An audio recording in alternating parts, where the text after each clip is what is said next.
Hello friends, welcome back to the new video guys. Today guys we are going to talk about guys realme phone bluetooth setting guys. In this video guys I am going to show you guys how can you connect guys your headphones to your realme phone guys. You have guys any headphone guys and guys you want to connect with your realme phone.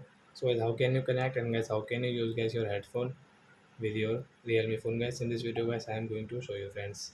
So first of all guys open your phone setting to connect it. So where we will on it and guys you can see this setting. So where we will have to come in our bluetooth setting and guys we will on our headphone. So guys I have this button, power off button, so guys I will on it.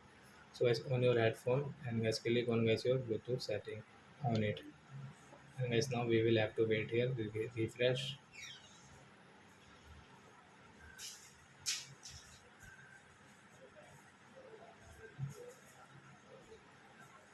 Again refresh it guys. So friends, now you can see guys your headphone name. So we will have to click on our headphone name to connect. Then as you can see this notification, so guys tap here to connect. Guys now you can see guys we have connected this headphone and guys we can use it for call and media.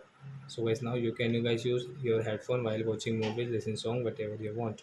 So are your friends, you have understood how to connect headphone to a realme phone. So that's it guys, thanks for watching guys. Now we will meet on next video guys with new topic. Before going guys, please go and like my video, subscribe my channel. Bye bye friends.